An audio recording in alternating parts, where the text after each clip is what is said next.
What's happening? What's happening? What's happening? I am your co-host, King Ralph, here with the homie Kai. Kai, And you are what's now up? watching Juke Boy Sports Show. We got the drip. Shout out to my boy Ian for the drip. Uh, always, man. Looks fresh over I'm, there, bro. I am not gang related, but I look real whooped out. Whoopty whoop whoop whoopty whoop. Yeah. Uh, but yeah, how you doing, bro? Man, I'm doing great. I'm doing great. Thanks for asking as always, man. I hope you're doing good as well.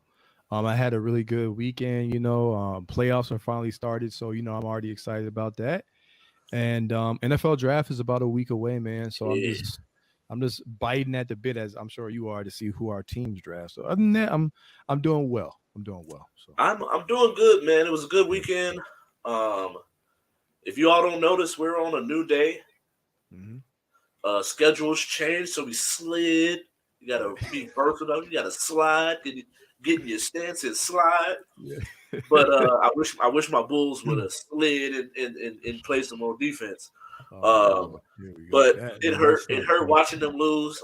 I feel you. But shout out to the homie Luis. He hit me up after the game. As I'm sorry we had to send y'all home. Mm. But we're gonna get into it in a little bit before we get into the NBA playoffs in a little bit. Before we get everything jumping, just want to send a little PSA out. Make sure you check on your friends. Over the weekend, I found out one of my good close homegirls, her brother committed suicide, and so check on your people. Make sure they're doing well. Check on their mental health. Ask them and genuinely care to listen to what they got to say. And yeah, but before we get started, send a shout out to the sponsors. If you want to do any podcasts like what you're watching, music videos, photo shoots, call the number on the bottom of the screen, 707 Fitboxer. And we got a lot of playoff basketball to get into. First off, Mm. Milwaukee Bucks versus Mhm. the Heat. Giannis Yeah. goes down with a back contusion, doesn't play the rest of the game. Heat get the victory. Jimmy Butler trolling. You think the Heat gonna finish it out? Do you know the Um. status of Giannis's injury? Right. It's one of those things where the injury status is obviously non-conclusive with Giannis, so it's up in the air, and we know that Giannis is the biggest part of what the Milwaukee Bucks essentially do, right? But when I look at the Milwaukee Bucks and I look at the matchup, if we look at the team as whole, Ralph, I had the Bucks winning that series respectively. To all due respect to the Miami Heat in 5 games, a lot of it kind of predicates based on obviously some of the things that they had at some of the advantageous matchups they had last year had they played, because I had them on a collision course last year. It just didn't happen because of Mills' injury. They still stand today. It's the size advantage, Ralph. You're looking at a front court where you can have Giannis as your help defender at your four. You have Brooke Lopez, who last season he missed about a quarter of the season, right, due to back surgery, and so they desperately needed him this year. He's not missing the season, and he came in second in defensive player of the year voting. So he's had a resurgence there. You have Bobby Portis, about 6'10". So you have a really tall lineup, right? You can do a lot of shadow coverage, controlling the boards, rebounding, and we saw that the Miami Heat really struggled versus Atlanta Hawks in their size with Clint Capella, with Yeah, Jalen Johnson, I believe, and then there was the other guy, the shot blocker off the bench. So when you put all that uh, on the table, you look at the 3-point shooting of the Milwaukee Bucks. You look at Drew Holiday. You look at the return of Chris Middleton, who wasn't there last year. I saw that the Bucks with the home court advantage. I thought that they would be able to win this series in about 5 games. Miami did take a game one, but if you look at historically, it seems like the Bucks usually come out a little sluggish, Ralph.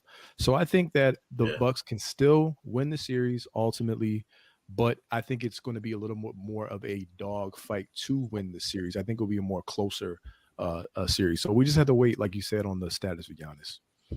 Yeah, I definitely Yeah, agree with you, man. I think that it's one of those things you can't really make a call on that yeah, because I don't think when Giannis is good and healthy, I don't think it's close.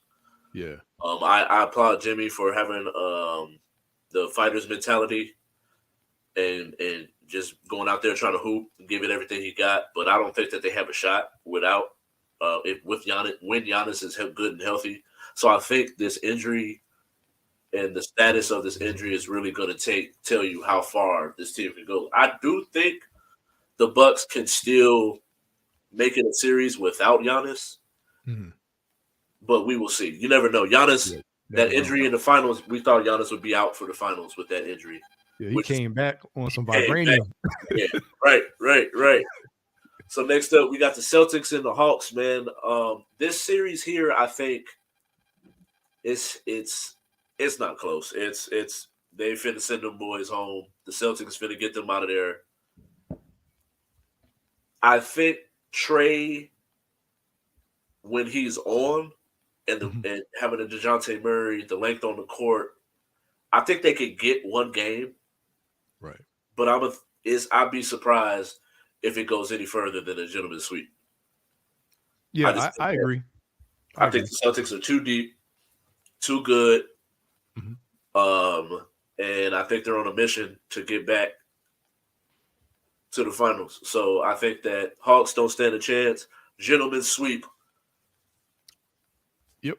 I pretty much agree on that. And I'll add one little caveat, because I think with the playoffs, I really look into these things, because these things, they somewhat can matter. I don't say they're definitive. They somewhat can matter. I also look at the city that you're playing in.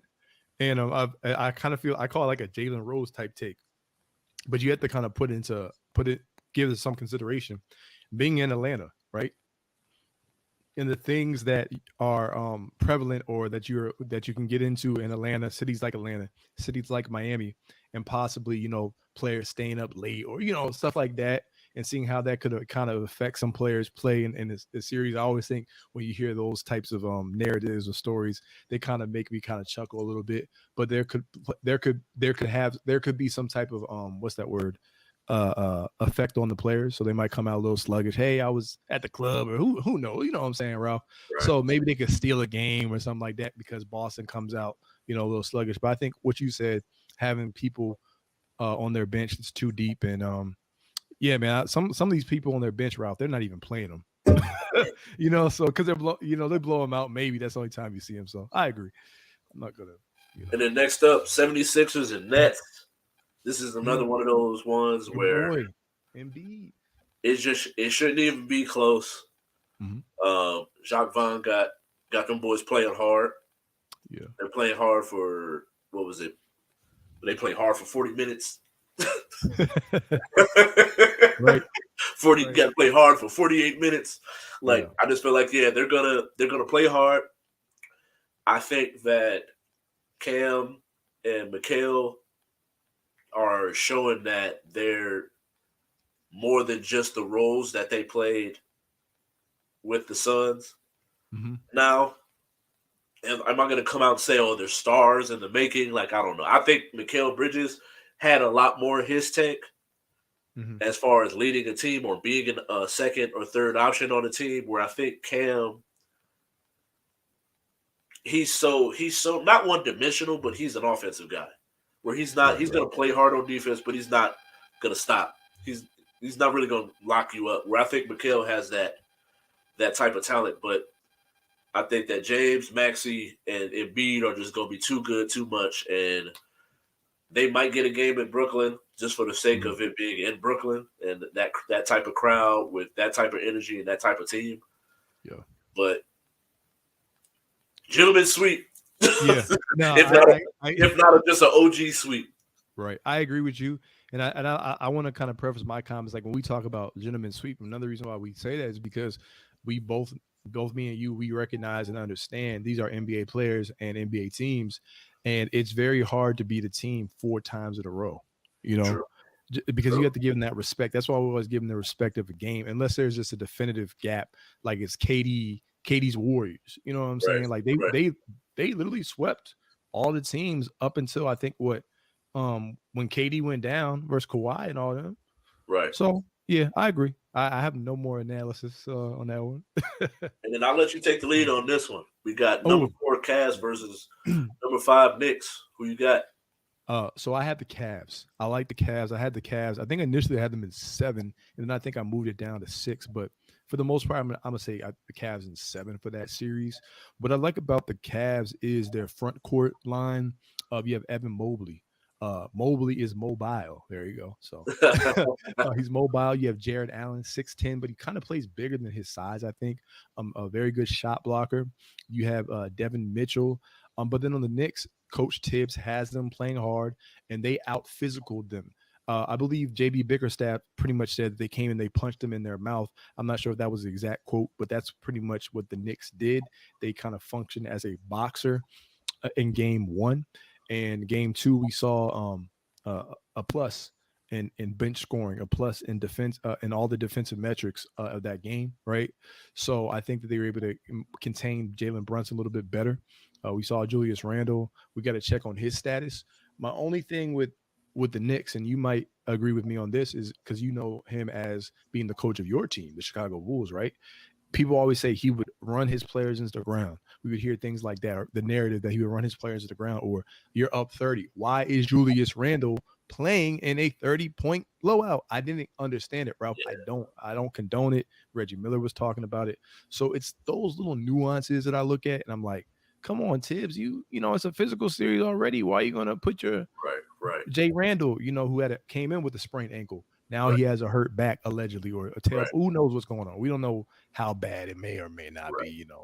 So I got the Cavs. I just think the Cavs have the best player out of everyone at the end of the series on the right. court. And I'll end it with this, and I'll swing it back to you. I like what Rondo said. Rajon Rondo, shout out to Rajon Rondo. He said, look at Karis LeVert. He feels like Karis LeVert could be an X factor in the series, and he was going last night. So I like the Cavs to win this series. So And I there agree you go. with you, man. I think but it's definitely going to be one of those things where you can.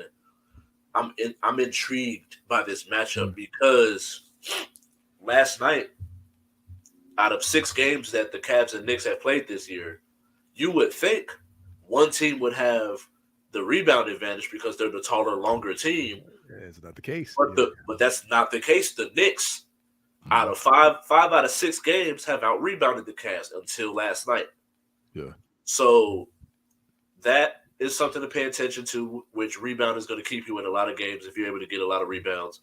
Yeah. While also Garland and LeVert being much more aggressive in game two versus game one.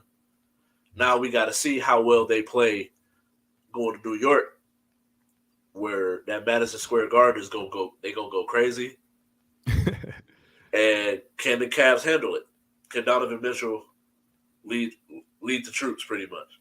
Yeah, and they always say rebounding is an effort stat, right? So Exactly. like we look at a guy like I'll just use an example. End it with this is a player who's retired, a Hall of Famer, Dennis Rodman, right?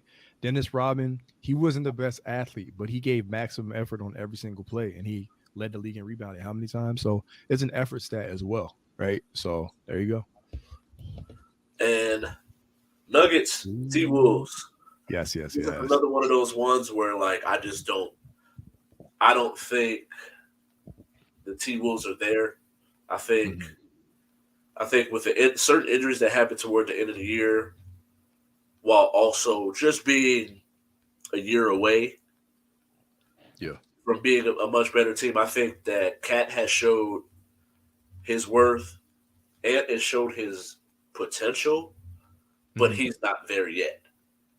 And so I Right. think there it's just Jokic, Murray, and the boys is just going to be too much. And this is one of those ones where like I just don't see it really going that far. That gentleman sweep, OG sweep. Yeah. I look at the series, and this is for everyone out there. My pick for the NBA Finals to represent the NBA Finals is the Denver Nuggets. I feel like they've been disrespected all year round, and for being consistent when everyone else has been inconsistent. With all due respect, if we're being honest. That being said, when I looked at this matchup, one thing with this matchup, if you want to find any maybe silver lining, would be the play of Carl Anthony Towns. He's a guy who didn't play in their previous matchups in the regular season, so I looked at it because I wanted to predict a sweep initially, and then I looked at it and I said, let me see in game one, how Carl Anthony Towns affects the game, how he comes out, and the Denver Nuggets, they pretty much handle business. But there's a couple of little guys that I want people to be cognizant of when we talk about the defense. I think those are questions that some people had. with the Denver Nuggets. They actually were quietly, I believe, top 10 in defense, like middle of the season at one point. Yes, they did tail off everyone near the end of the season. And I heard, I think it was Stephen A. Smith had mentioned this on TV at one point, and I was like, well, with all due respect, he must not really watch the Nuggets because we got to think about it. They clinched the number one seed early, right? And Phil Jackson, shout out to Phil Jackson, he once said, "You're a championship team if you win 40 before you lose 20." And so the Denver Nuggets, they did that. They got home court. They have the advantage of the altitude there. And when you clinch it, they're like, we're not going to injure our players. They sat out five starters versus the Phoenix Suns. Remember, Ralph, right? So KD didn't get a chance to play them, and he said that he wanted to kind of take away something from the game. And he's like, well, we didn't play the five starters, right? Right. So I look at this series, Ralph, to what you were saying, as I think they're coming out and I'm like, okay, now the postseason has started. So now we can just kind of run through. You know what I'm saying? And I'll end it with this. The guy I want you guys to look out for is the rookie, Christian Braun. You guys might remember him. I believe he played at Kansas. Christian Braun, athletic little guy guard. And he actually is a pretty solid defender out there on the court. He's a bench player though. But look at Christian Braun. We talk about Bruce Brown, Aaron Gordon, and KCP, but Christian Braun is someone that I think could make a difference going forward in the playoffs. So that's what I got. Next up, Grizzlies, Lakers. Ja is out Yep.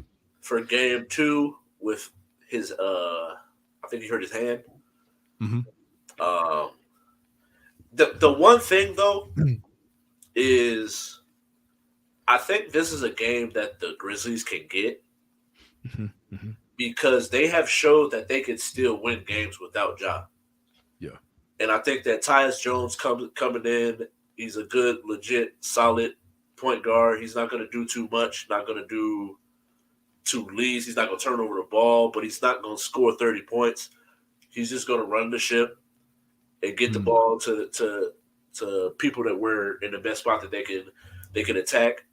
It just is going to come down to can Jaren Jackson match AD and what he is doing and the output that he's doing. So I think that this is one of the ones this is when you do your Skip Bayless. Okay. Speak your mind, man. Speak your mind. But at the same time, it's like my gut tells me I want to take the Grizzlies, but at the same time, it's an uphill battle because of how well the Lakers have been playing since the trade. Okay.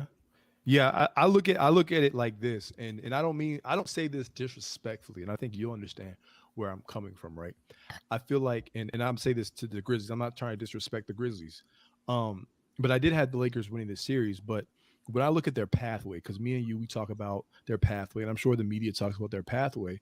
Yes, they are a dark horse to be a conference finals team or even a NBA finals team. Shout out to Rob Pelinka. They put the right pieces around LeBron James in place, right? And then they got, I think, a considerably favorable matchups because matchups matter in the playoffs in a 7-game series. So you play Minnesota in the play-in, a young, immature team, players punching each other, you know what I'm saying? And they got through them, right? Then you get Memphis Grizzlies who talk a lot. They have some immaturity issues. And then you have Steven Adams who is out, right? Brandon Clark who is out. So your front line is deficient outside of old boy. You said Jaren Jackson Jr. Shout out to him though for winning the Defensive Player of the Year award. Definitely shout out to him. He definitely deserved it. But he can get into foul trouble, right? Exactly. So I think that just being able to get a chance to play some immature teams early as kind of warm-ups really, really will help them until you run into a team who is more experienced. But you have guys like Austin Reeves who came through. You have a guy in Rui Hachimura. So when you start looking at the landscape of their bench, I really like their bench pieces, Ralph, in this series. I like LeBron's ability to slow down the pace of the series, post up. He needs to stop jacking up threes early in the game. I don't know what that is. At first, I'm like, either you toying with them or you really think you can hit the three. But I didn't have them winning game 1. I thought LeBron was going to play possum the entire series, and they're going to win in 6. So I'm saying I was actually shocked they won game 1 after he played 45 minutes in the play-in, and they're playing up against a team that likes to get run up and down the court. But now with Ja's hand injury, I still had it going 6, but I'm like, if they finish them off early, I would not be surprised. It's just how healthy the Lakers can stay. But I do have the Lakers winning the series, respectfully. And then next So up, this was one of those ones where we differed. yeah, you go off on that one. I picked the Kings over the Warriors. Looking good. Draymond will be out for Game 3, and so I think I'm still going to give the Warriors some credit and give them 6, 5 or 6. I think that right now, I think they're just too strong willed. That once you go back to Chase Arena, like it's a whole nother ball game. And so I think that they have the skill set to get a game or two. I don't think it goes that far though. Especially they just haven't been able to handle a Sabonis. So I think if Sabonis plays with this chest contusion he got, then I just don't think that they're definitely going to take Game 3, and I think the Warriors will get Game 4. But once it goes back to Sacramento, it's a wrap. So I look at the series and I don't like to pat ourselves on the back, but I think we both gave the Kings respect, and I say that because I feel like a lot of people didn't give the Kings respect, right? Even the books didn't give the Kings respect. I said I understood in some respects for the fact that, not giving disrespect, but I understood odds in some respect for the fact that they hadn't been in the playoffs since I was 14 years old, bro. Like, you know what I'm saying? That's crazy, man. Like, but at the same time, like, you picked them to win the series. I picked them to win 3 games in this series. I had the Warriors in 7, so I'm like, they're going to push the Warriors to the brink. I like, you know, but the Warriors are they're not on the road when they play the Kings necessarily because they're only an hour away. But you're right. They don't have an answer to Sabonis. Draymond Green, they show his on-court and off-court impact. So had Draymond been playing and they played in Chase Center, I think the Warriors have a chance. And the games have been pretty close.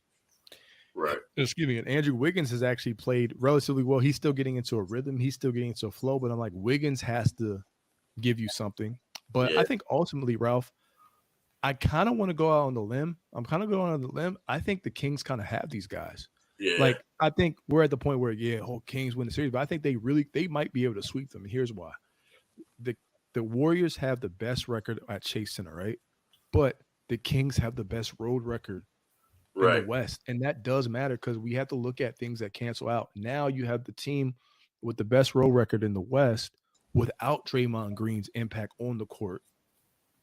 So it's like they're not a team that's backing down. If anything, they're getting more confident. So this is a must-win for the Warriors. I think if the Warriors lose this game, they can't win Game 4. I think it's over. I think that the Kings would actually finish them on their court because they know how to win on the road. And so at what point do we take teams for what they show us that they are? The Warriors showed us all season that they're not a road team. Right. So I think that the Kings really do have a chance to sweep them because Mike Brown just knows what's coming. I think the only saving grace is if Jonathan Kuminga, who's younger, more athletic, faster, who's going to be filling in for Draymond Green, as I suppose. I think if he could give them a spark and Steph Curry has to play at a Steph Curry legendary Hall of Fame level that we know that he can play at, if he can do those two things, I think they can get a win. But if they don't, they're getting swept. That's just my personal opinion. It's crazy. Yeah. All right. And then for the second time, we took too long, so we're not going to be able to cover the Suns and Clippers. Okay. But next up, we got the tight ends, man. We're breaking down the tight ends, continuing our breakdowns position by position leading up to the draft, man. And so I got it listed as top 5 tight ends, but just give me some tight ends that you like. All right, cool. That you want to talk about. Because I really only got 3 that I'm a big fan of. Yeah. And then it's a drop-off after that. Yeah. Dalton Kincaid. Anyone whose last name is Kincaid is usually special. I don't know why. But but yeah, I put down some notes on here about his sharp route running ability. He has kind of some he's like a wide receiver / tight end body, kind of guy. Can run crisp routes. He has consistent hands, and it's I said that he only had 2 career drops on 109 catchable targets at Utah. Think about that, right? Right. Some areas of concern I would probably say are his run blocking. And so a lot of tight ends now, hey, you got to be able to block. And then the other guy that I have Luka Musgrave because of his athletic profile. I think he has the physical tools to really, get away from backs. He has good size, good acceleration. And I said he has sticky hands, 6'6", 250 pounds. So he has like those webs, of hands or whatever. So I like his size, frame, athleticism. But really, Dalton Kincaid and Luka Musgrave, for the sake of time, are really the only two tight ends that I personally really want to talk about. I'm actually a really big fan of Darnell Washington, the 6'7" tight end Okay. out of Georgia. And if you Monkey. remember watching the Georgia Ohio State game, he went out with an injury, and that was when the offense kind of struggled a little bit. And I think that he's a big target he's a above average run blocker at 6'7", almost 270. With that type of size and athleticism, you can even there's people that have tried that have moved to left tackle who started off as tight end. So it's like that's the type of size that he has, but he has the ability to make plays after the catch in the passing game. And another person that I'm a huge fan of, and I think at some point we got to have a conversation of Notre Dame and the tight ends that they produce. That's true. Because through history, even 10 to 15, 20 years, there's been a plethora of tight ends that have been productive, came out with high with a high ceiling, high hype, a lot of hype coming out behind them. And I think Michael Mayer, coming from Notre Dame, 6'4", 250, good athleticism, good soft hands. And I think he has I like his ability to run block. I think the versatility, I think that Kincaid is one of those people that you can put him in a spot where he's going to be a Travis Kelce type. But at the end of the day, I think when you play the tight end position, depending on where he goes, and I think a lot of this goes to scheme, fit, and all of that, where I think Michael Mayer is one of those people that you can put him and he has that versatility where I like versatility. Yeah. And so that's huge in the NFL today. Exactly. You got to be able to be put in different positions. Can you run block as a tight end while also can you move the chains and make plays in the passing game? Okay. And so with that time, let's move to where we really want to be at and what we really want to talk about. These wide receivers, man. Wide receivers. And so I'm gonna let you go first. Okay. So we're going from 5 to number 1. Yeah. All right. So you know what? I was really thinking about this, and I was like, top 5, or do I go with someone who's like a sleeper, who I think has potential to do a couple different things, man? And you know what? I just feel, Ralph, nothing against the small people, but if we're being real, there's a lot of small wide receivers in this draft, right? You would say that? Yeah. This guy's he's technically listed at my height though, so he's not even small. They say he's like 6'1", $175, $180. So technically he's not small, but I don't think he's 6'1". That's the thing. So I'm actually gonna not put him. Oh no, I'm looking at the wrong person. I'm looking at the other person. Anyway, I don't even know why I put him down as my 8th. I'm gonna roll with someone who's not going to be a day one, if that's okay. I'm gonna go with Rashee Rice. I'm sorry, I have to. Number 5, yes, I'm going there. Everyone, Rashee Rice is number 5. Initially, I thought Josh Downs when I was looking at the tape, but at some point, I got kind of bored of his tape. I'm not lying. I kind of got bored of his tape. I'm like, yes, he can make contested catches. He's small, cool. I'm like, I don't see him. His ceiling is not high to me. Rashee Rice out of SMU, the dude, big receiver. I think he's like 6'4", 6'3". His height's been fluctuating. He's like 200 something pounds. He has some route running. Doesn't have the best of separation, but he can use his frame and box out people, and he high points the ball. He actually does things on tape, Ralph, that Quentin Johnson should do. Right.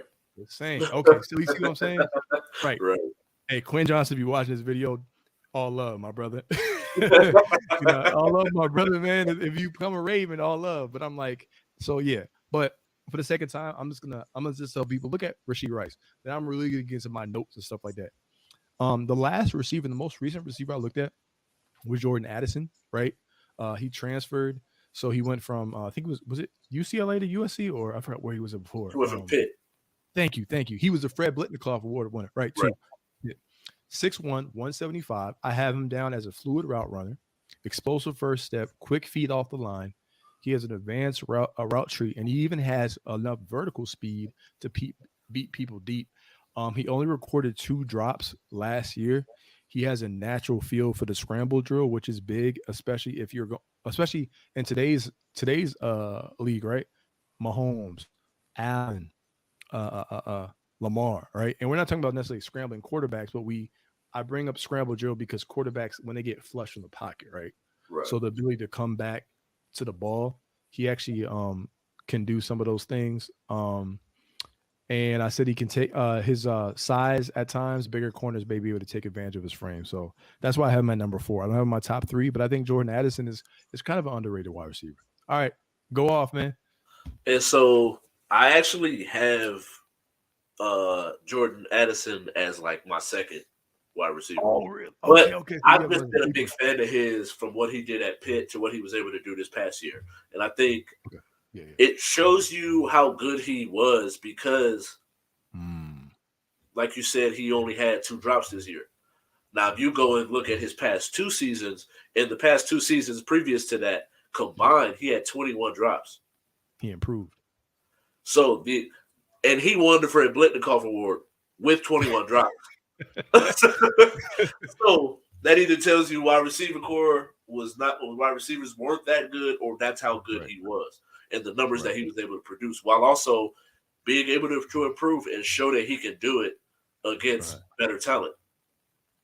And so I had him at 2, but to start at my 5, this is my person that I said I have him above a player that plays at the same school as him, and everybody's talking about him now. But Cedric Tillman, wide receiver out of Tennessee, I have him over Hyatt. And I think that with him, you got to look at and this is where we start to talk about like getting backgrounds on players and watching film and understanding why things happen the way that they happened. He dealt with an ankle injury all season. So if you look at his 2022 tape, he doesn't really pop off. It's really he's playing through a lot of injury, which shows you his toughness to be able to play through that type of injury. But if you go and you look at his 2021 tape, in the 2 games against Georgia and Alabama, he put up 17 receptions, 352 yards, 2 touchdowns, 6'3", 215, runs a 4.5, big hands. He's he's a football focused monster, crazy athleticism and big hands. And you know how we talk about people that catch with hands. Mm-hmm. And there's a lot of body catchers in this draft. So I think that being a big target, where we talk about Quentin Johnson being a big target, and he's bigger than Quentin Johnson, while also being able to do a lot of things that Quentin Johnson can do. And so with him, he's going to be in that 2nd to 3rd round range because of his 2022 season. And can he bounce back from that ankle injury? Yeah. And so next up, I got Quentin Johnson, 6'2", like I said, 6'2", 208, decent speed, good playmaker, played on a TCU team that went far. So he showed that he could play well in big games. But also, you alluded to it, there's certain things that you would think he should do. And when you look at his tape, there are some flaws. And that's where I kind of have why I have him lower than some of the people that I would have had, where some people have him higher on certain lists. Okay. Yeah, I have no problem with him there either. Like we said, this is just both our opinions. And actually, when you say that, it's like I have him lower than what I see. Like PFF, I think has him like number 1 and all that kind of stuff. Yeah. So I have him lower than him. I lower than them and some other people. I just don't believe he's a top 3. But then again, we also think about it like you were saying, like when you go to a team with good wide receiver coaches, all those concerns, if they work on them, then you're like, oh snap, now we see you at your ceiling. So we're just projecting, I guess, these receivers based off of what they are now. You know what I'm saying? So I think for him, he's anywhere between like 4 or 5, maybe 6 at the lowest, and then as high as 3 on for my personal opinion. Yeah, So yeah, but for the sake of time, yeah, I got Quinn Johnson, number 3, 6'2". I got some cool stats for you, Ralph. I saw that he was 6th in the miss tackle rate. right, Um, he has elusiveness to make defenders miss, has straight line speed. He only had a 35% contested catch rate, which is not good. And so what you see on tape, right, is he doesn't box out his defenders and attack the ball in the air aggressively. It's crazy, bro. Like he'll be running and then like the safety will come and then he just like lets up and doesn't right. like. I'm like, what? So when you see that, it's like, nah, bro, if you're not playing to your size, and I'm like, what? And then also he's a limited route tree. 192 attempts came from 5 routes: post, go, slant, curl, deep cross. That's 88% of his production. And then in against coverage in at the line, if it's a hard breaking route, or like let's say it's like a hitch and he has to come back or something, he'll start running and then he leans, he gets up straight, he leans back. So therefore he telegraphs the route to Yeah, the DB, and the DB can just automatically reach their hand and swipe down because like, oh, you're just coming back to the football. right. Yeah, So you see those things. So I see what like Steven Smith was saying about I look at him sometimes I'm like, wow, and then other times I'm like, I don't know, right? right. But he didn't really expand on that. So I had to kind of find more intel on him. So I got him at number 3. And then number 2, because we're on number 2, right? Yeah. So number Yes, 2, I have your boy, JSN, not CSN, College Southern Nevada people. JSN, Ohio State, 6'1", 200 pounds. I'm gonna let Ralph really cook on him because that's his boy, man. You know what I'm saying? But this dude catches everything. He may be like a Julian Edelman. I haven't heard anyone give him that comparison, but he's kind of like a Julian Edelman to me. You know what I'm saying? yeah. Uh, 6 drops on 112 targets, man. 9 contested catches on 10 contested targets in 2021. Uh, he doesn't have great speed though. If you look at a lot of his tape, he catches. He does get caught from behind at times, which bothers the hell out of me. But he does everything else right, and he has good balance. So I have JSN at number 2. All right, go off, man. And JSN is somebody I have at 1. Okay. I think that his size Mm-hmm.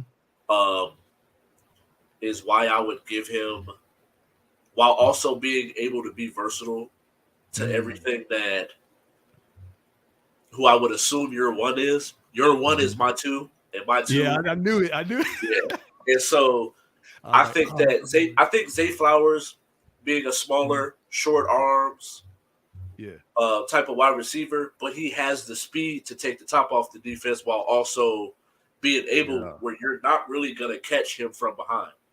And so I think JSN, Jackson Smith and Jigba, has the versatility to do all of that, take jet sweeps, run every route, great hands, Yeah.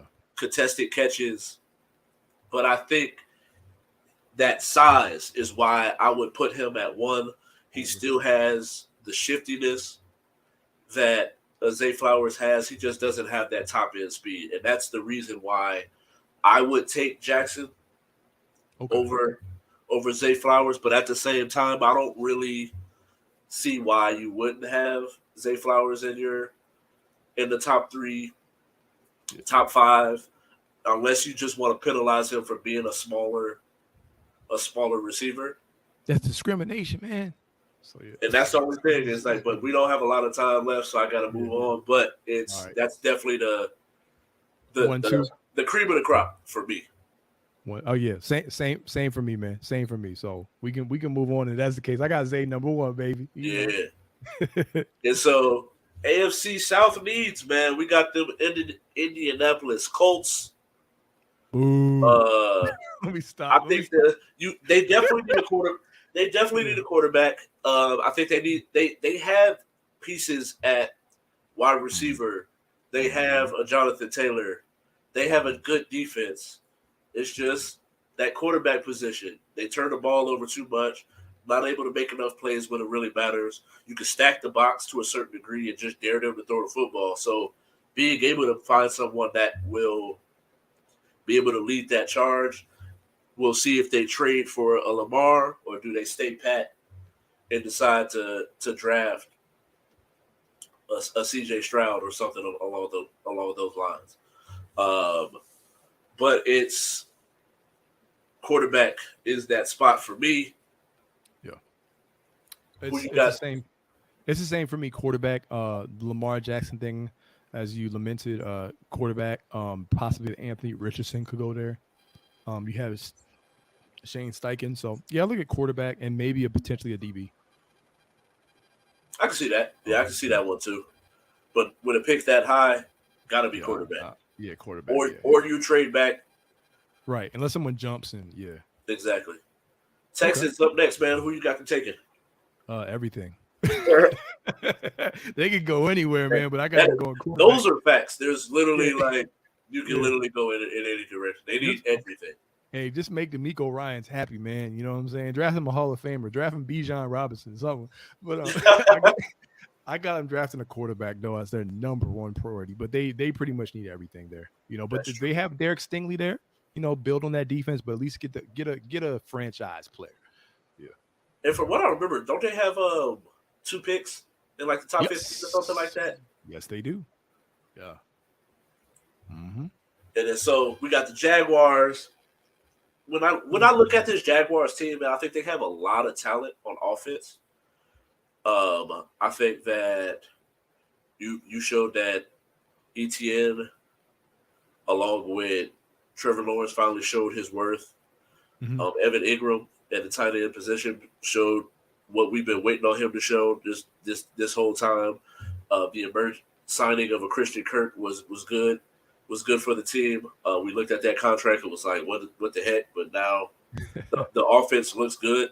So I think you got to shore up that defense. And I think that with the defense, you could go – the defense was solid. And so I think I'm not sure where they are and where they fall as far as like in the draft. I got to try to see if I can find it real quick. If they have the draft picks, draft capital, and where they fall. Let's look and see where we got them at. Oh, so I had them at 24, taking Cam Smith. Okay.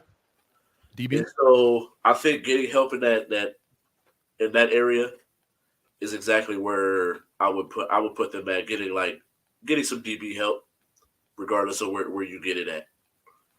Okay, I like that. And then we have the Titans as the last one. Yeah.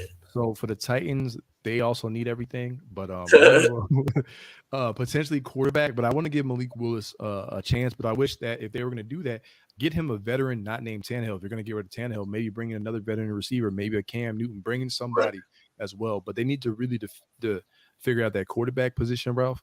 I always say a team without a quarterback has no team, right? Right. So, and then the other piece I have is wide receiver position. I actually have JSN in my mock draft going to the Tennessee Titans. I think he fits there really well as a slot role. You know, y'all already saw what happened with the whole Robert Woods situation. So I think if you can put in a guy like Jackson Smith and Jigba with Tennessee, I think that he fits and functions very well with the Tennessee Titans. And I can agree with that, man. I think to a certain degree that works, and as well as like with Taylor Lewan. Yeah. Also, there, they got rid of him. Yeah. And what they got the 11th pick, so I think at that point you could get you a wide receiver or a tackle. Paris Johnson could possibly be there. Peter Skoronski is another one that's a versatile lineman where you could slide him from tackle all the way in and put him inside as a guard. Mm-hmm. And so I think that those would be the two things that I would probably say the most. I want Malik to at least give him a chance. Right.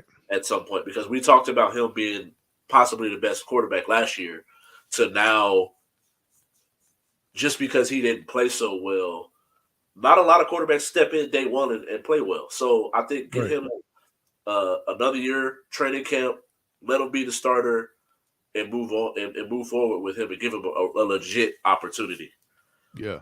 And then Myles Garrett, man, this is gonna be a little funny to me. He's dislocates his toe in a Pro Bowl event, Right. the obstacle course. He went to jump over a wall, hit his toe on the wall, dislocated his toe. Says he's still having issues when it comes to pushing off and his Yeah. explosion. So he has officially retired from Pro Bowl and Pro Bowl activities. Do you see where he's coming from? No, I don't. I'm just being realistic because I believe that the Pro Bowl that they say they set everything up. They go through an event as big as the Pro Bowl, Ralph. And we've been at big events or different events, I'm sure in life or whatever. Anything as big as a Pro Bowl, they're gonna vet that, like crazy, making sure everything is safe for the players and all that. So if you mistime your jump or you hit yourself or you and infer any type of injury, it's not necessarily their fault Right. per se at that particular juncture in the manner that he's speaking of, it sounds like. So I don't really agree. It's just a personal preference. If you don't want to go to the Pro Bowl, fine. I mean, some people aren't watching it, but they're getting it better though. And it's going to be, if I'm not mistaken, isn't it going to be out here again for next year? Because I know we have the Super Bowl out in Vegas, right? In 2024. So I'm guessing the Pro Bowl may be out here. But yeah, I don't, I'm not going to bash him or anything like that, but I'm not really like retired from the Pro Bowl. All right, Yeah. Cool, man. Being dramatic, bro. You're being dramatic. First off, just think about how big this gentleman is. Right, and he doesn't have a high vertical anyway for his size. 6'5". Right, bro's like 280. And you see, if you haven't, go YouTube him doing box jumps. Right, he has a 60-inch vertical or something. So how did you hurt yourself? But right, it's like, bro, you're too big and jump too high and move too fast. And you hurt you stubbed your big toe, like personal problem. for real. And so, moving on, we got some quick hitters, man. We got a good amount of time to get some good quality content out the way. Angel Reese gets a new NIL deal, partnering up with Canes, among some others. She was already going after the backlash and all of this. Shout out to Tony Yayo. She is already the highest paid college basketball player as we speak. We'll see what happens with Bronny and the rest of the boys get to college. But she's the highest paid college basketball player as we speak. Does this set the precedent that women and female athletes can sell? Yes, I believe it does. I'm gonna give you first. I'll preface with this because I always like to give people like information so they're confused. NIL. People probably hear, what's the word NIL? NIL. So NIL, for people that don't know, the name, image, and likeness. So pretty much with a deal or contract, it's pretty much the amount of money that you can get based off of your name, image, and likeness, right? So shout out to Angel Reese. I think the number, Ralph, if you have it in front of you, is like 1.3 million. 1.3. So okay, 1.3 million. So yeah, I believe it can set the precedent because I believe in evolution and everything moving forward and athletes getting paid more, and they've been kind of hitting the hardwood about this situation. But I think we saw with the Aces, we saw with their success, we saw a lot of different things now that the game, I think it's going to ultimately grow. It has to grow at some point. The college game grew, and now you're seeing people making money. They talk about how you can stay another year. I think she even has another year for COVID eligibility, just like Aaliyah Boston had she decided to stay. Ultimately, she was a number one draft pick, but she came out and said that she believes this is going to have a direct effect toward WNBA salaries eventually rising. Yes. So I believe that it will. I hope it does for their sake as well, because they put their bodies at risk as well, and they have to go through a grind as well. And there was one more thing. Yeah. And so she got some like really cool like different like things, Raising Cane's, the whole nine, all that kind of stuff. But yeah, I do agree. I think it's going to ultimately turn into something bigger. Also, shout out to that one girl. I don't know if you saw her. I forgot his name, but she had like this cool 2-hand dunk that's been going viral. Oh yeah, I did see that. That was legit. That was legit too. I didn't see Shorty's name. I feel bad for not having a name, but I did see that video, and that's crazy. I think the evolution of the dunk being added to the game, while also the trash talk and the being boisterous and not to say loud because I hate to because that sounds so bad, but like being loud, Competitive. outspoken, competitive, Yeah. and I like that. I like that being brash, I rock with it.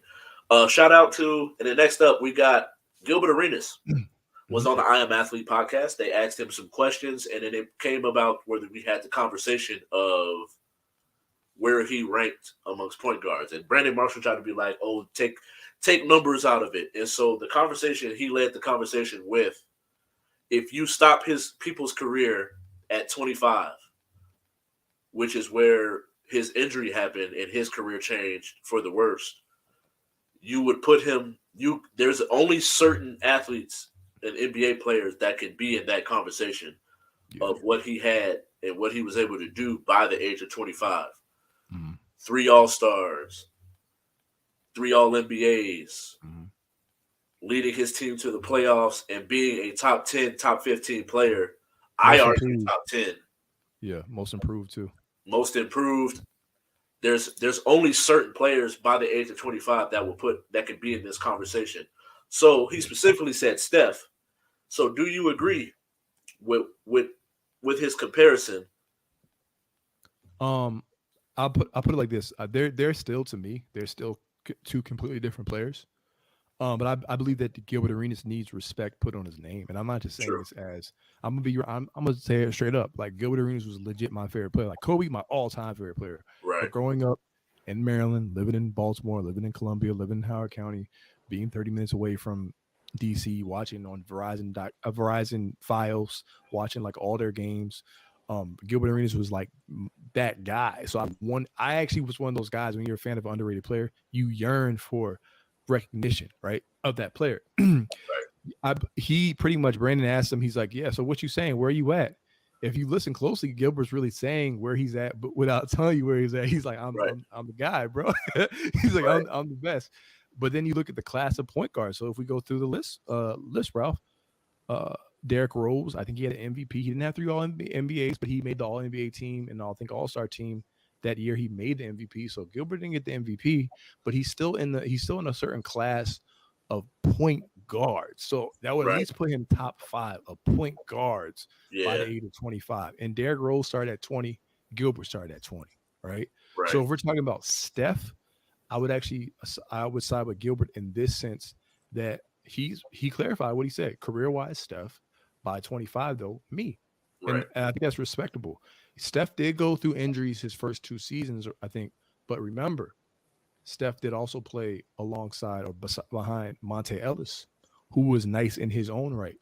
It's okay to grow. It's okay to go through that progression. Kobe came off the bench behind Eddie Jones, even if we already knew that he was better than Eddie Jones, but he wanted to take all the shots and play a one-on-one game, right? Verse 5. Jerry West, like, yeah, this dude, so yeah, Gilbert Arenas by the age of 25 was averaging 28, 29 points per game, should have been on the Olympic team, was giving Kobe and them 60 points, was going Glock for Glock, so to speak, with a young LeBron James. That's how great LeBron was, but in those NBA playoffs. So yes, I believe he was at least a top 5, one of the top point guards by the age of 25 in that era. So I would say I would take his 25 before Steph's 25. Anything after that, though, it's different. But he clarified what he said, so I respect it. He didn't disrespect anybody. So people who want to say, "Oh, he's just trying to always validate," but I'm like, listen, reading is fundamental. Listening is fundamental. Oh yeah, what do you say? Because I know you want to cook on it. So I think that I don't think that he's tripping. I think that he has a very valid point. If you look at careers, and we can always do the what ifs with no injuries, but if we're looking at what it is what it is. There's only certain people that can compare when it comes to that point guard conversation, because back in the day, people were coming into the league 22, 23 after playing for four years. So I think that there's a certain conversation that you can have. And shout out to Ricky with the fire emoji. Shout out to my boy. Thanks for watching. But I think that the conversation is one of those things that you got to pay attention to what was actually said and take your feelings out of the situation. Because when you look at the numbers, Magic came in and won a finals. Derrick Rose is the youngest MVP. there's only certain people that can even be put in that conversation of what he was able to do coming in day one as a second round pick to come in and put up the numbers that he was doing. And so I think that the conversation is definitely valid. Yeah. And I don't think he's tripping. Next up, we got the Players Athletic. The Athletic put out a report of the players poll. A couple different things on there. The players voted that it's, according to the media, it's close when it comes to the MVP conversation, but according to the players, it's not close. It's Joel Embiid in a landslide. I agree. Mm-hmm. Do you agree? Embiid by a landslide for the MVP? Yes. Do I want to be controversial today? Hey, no.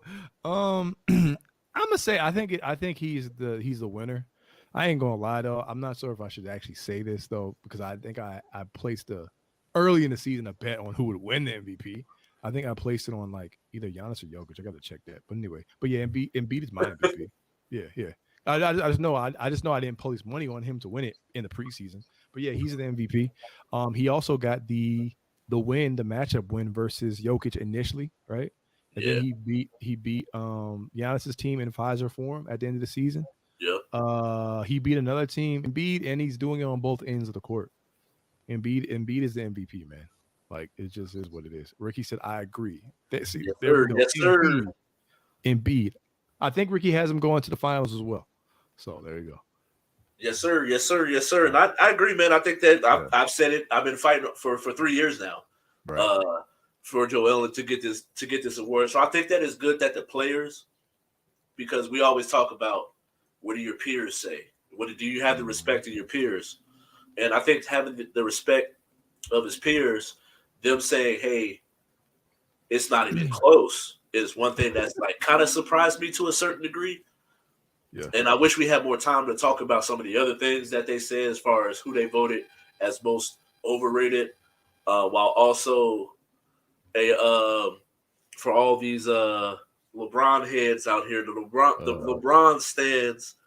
Yeah. Almost 60% of the players said Mike is still the GOAT. So I don't want to hear none of that. But with the little bit of time we got left, Draymond always in some shit.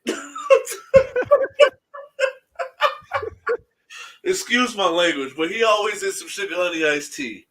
Is suspended for Game 3. We alluded to it earlier. Should he have been suspended? No. Too pivotal of a series. You're taking away the joy from the game, but also you got to look at the fact that Sabonis was grabbing his is it Boobron? But yeah, you got to look at the fact that Sabonis was grabbing his foot. I don't condone him stepping down, but I think you know what they said about the ejection. The ejection was warranted, right? But here's the thing: they told you why they suspended him. So while we don't agree with the suspension, at least we know the criteria and the foundation in which they chose to suspend him on. They said based off his previous actions, and I believe that the fact that he was playing to the crowd, right, egging them on as he was rejected from the game with Adam Silver in the attendance. Sometimes you got to read the room, right? Be cognizant of reading the room. And when you and at the end of the day, the fact that at some point when your antics cost your team in a series, then that can be an issue. Because I don't believe Steve Kerr 1 minute, Ralph, and I'll swing it back to you for the second time real quick so we can close out. I don't believe Steve Kerr 1 minute when he said that he didn't see the play, nor did he see the replay. And then his coach told him, well, Draymond got ejected, so you're not going to look at your tablet, bro? You know what I'm saying? Like, come on, you saw it, bro. You know it went down. There's no way that you didn't see that. Yeah, he didn't warn it. What do you say, or you want to close out? Or? I think that he definitely deserved to be suspended. I think that he has a pattern of behavior, and it's like, bro, at some point you're doing this to yourself. I can't even really be mad at the NBA for doing for suspending you. It just is what it is. All about accountability. But make sure you follow all of our socials. Go on Instagram at J.U.K. Sports Show. Follow me on Instagram. All of them socials and the name you see on the bottom of the screen for unbiased basketball analysis at the.House of Hoops on Instagram.